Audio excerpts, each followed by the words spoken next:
Okay, everyone, I'm a mess today. The lighting's terrible, but we're gonna roll with it, so don't judge me. Also, I wanted to point out that I woke up this morning to 200 subscribers. I am Beyonce. No, but really, like, thank you guys so much. I find it so crazy that there's 200 people in this world that want to watch me make a fool of myself on the internet and like rant about books. I think it's so awesome. I love talking to all of you guys in the comments. It's so fun, and this is really why I joined BookTube, was just to talk to people about subjects that I love. So thank you so much for subscribing. You're awesome, you're amazing, and I love you guys. So today I'm gonna do more of a chatty writing update chill video where I kind of just talk to you guys about my current work in progress, how I'm feeling about it, maybe cry a little bit about the stressors that I'm dealing with, and hopefully encourage some of you guys that are working with your own books. So as you may or may not know, I'm currently working on my own young adult YA dark fantasy novel, and at the moment it's kind of kicking my butt a little bit. So my book is based off of Celtic Merrow or mermaid mythology, and it follows a young girl named Miera who's very analytically minded. That is until she is abducted by these ancient monsters that weren't supposed to even be real, and she is forced to be trained and become a warrior for this ancient nation and learn to survive in the midst of their super brutal civil war. If that sounds interesting to you, stay tuned. So I completed my first draft of this book back in August. It took me about 3 months to do, which for me, I'm very proud of. Like, some people can draft in a month and that's great for you, but for me it took me a full 3 months, and like, that was fine. That's what I needed. But the thing about my writing style is I write a very sparse first draft. So my first draft ended up being around 53,000 words, and it really needs to be about 100,000 to be a full, complete story like it should be. There were actually a lot of parts in my first draft where I literally wrote in, make this suck less, or add cool fight scene. I don't know if that's normal, but that's definitely what I did. So my draft was really rough, which is okay because a lot of people say that your first draft is basically you telling yourself the story. It's not for anybody else's eyes, it's just for you. So I was like, okay, maybe I'm not doing this wrong. But at the time I finished my draft, I was a week away from starting my senior year of college, and that was totally chaotic. I had this grand plan that I was going to draft over the summer and finish revisions by the end of the year, and I was going to be querying the 1st of January. That's funny. So school kind of kicked my butt, and that's okay because I think sometimes you have to prioritize your life, and I'm spending tens of thousands of dollars on school, so that needed to take priority over my book. But it really slowed down my momentum, and I had some really great momentum from that first draft. Over the next semester, I think I revised maybe 3 chapters in 4 months. It was pretty bleak. But it all worked out really nicely because I did end up graduating this past December, which is awesome. And now I'm just working on my manuscript at the same time, so I have a lot more time to devote to my writing. So as it worked out, I started actually rewriting my first draft because it did need to be completely rewritten into a second draft. It couldn't just be like revised. So I started rewriting my second draft, and around the same time I started doing that, I got some critique partners, which is awesome. I've had really bad luck with critique partners. If you don't know what a critique partner is, you definitely need one if you're a writer. They are other writers that help you polish your work and get it to where it needs to be in order to get an agent or a publishing deal. Or really just in general, because even if you're self-publishing, you really do still need other writers to look at your work. Because books are kind of like your baby, you know? And a lot of times when you're a parent, you can't see your own kid's fault. But other people can, so definitely get a CP. So anyway, CPs are so incredibly invaluable, and somehow after months and months of searching and doing like CP speed dating and dead-end CP matches basically, I found 2 amazing ones within a week. So crazy. Keep searching, keep looking, your perfect matches are out there, I promise you.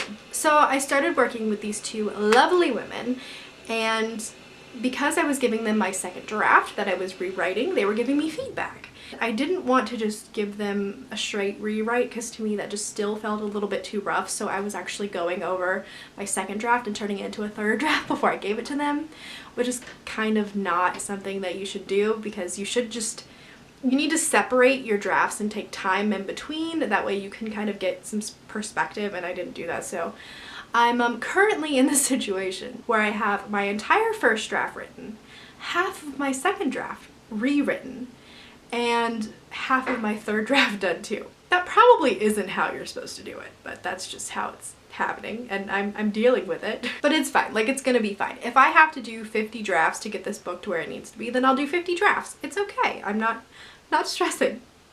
Not stressing.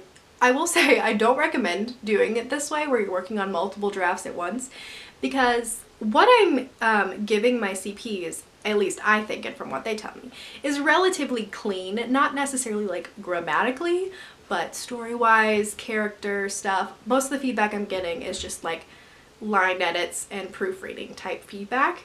So that's good. So when I read this book, it feels like a real book, you know?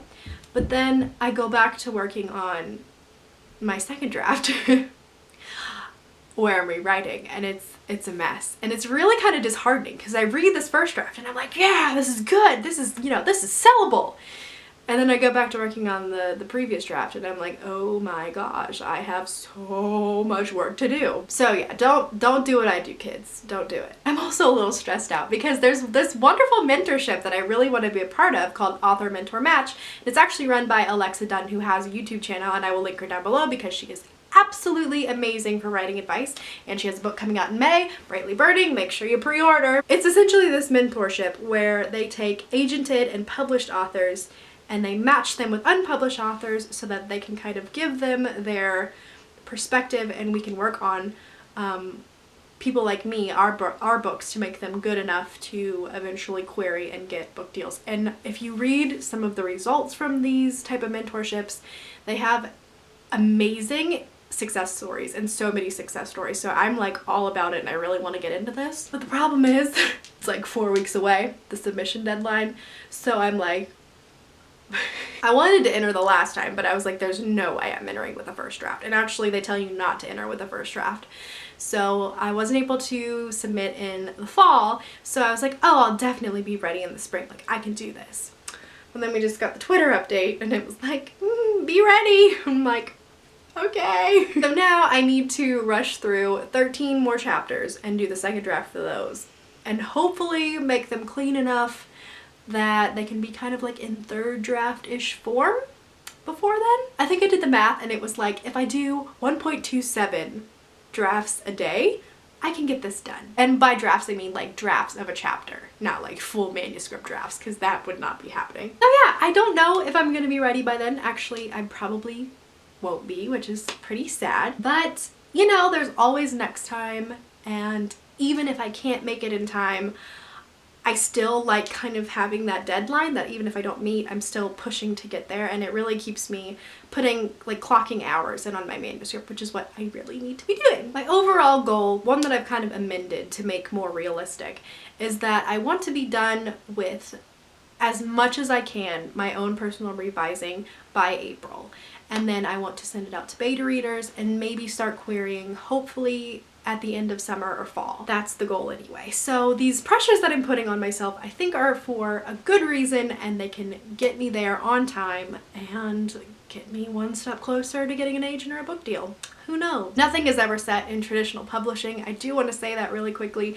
It's incredibly hard to get in. Less than 1% of writers actually do break in. So that's why I'm putting so much work into this, because it does take hard work and determination. And I really feel like half of the reason that most people's books don't get published is because they don't show up every day and they don't have the determination to put in the work and do multiple revisions and do the beta readers and the CPs and the deal with the rejections and the queries and all of that stuff. So hard work is like a third of it. I just need some luck, and hopefully I've got the talent, because I think that's the other half, but we'll see. Also wanted to mention too that last week I did an online, like, oh, I guess webinar type webinar with Susie Townsend from New Leaf Literary, and that was absolutely incredible.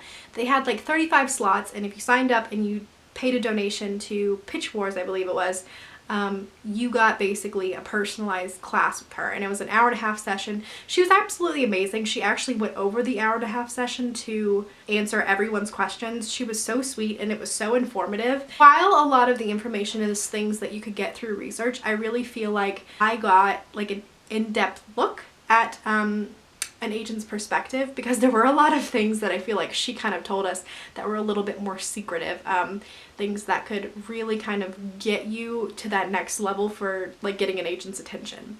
So I'm really, really glad I did that. I think she's doing another one next month, so check Pitch War's website. I think they will have slots opening soon if they're not already.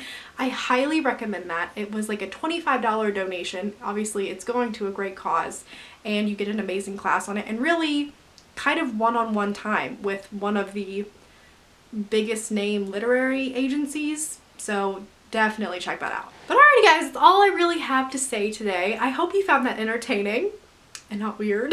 Thank you for listening to me ramble and kind of like cry over the stress of being an author. I think if you write, you know how it is. You know how tough it is and how incredibly isolating it feels to write a book. And even when you describe things to other people that aren't writers, they're just like, oh yeah, that sounds like it's awful. But like sometimes you need that like actual sympathy and not empathy, you know? So if any of you guys are writing your own projects, let me know in the comments below. Let's talk, let's cheer each other up and uplift each other and just cry together. Thank you guys so much for watching. I hope you enjoyed. Don't forget to like and subscribe, and I'll see you in the next one. Bye!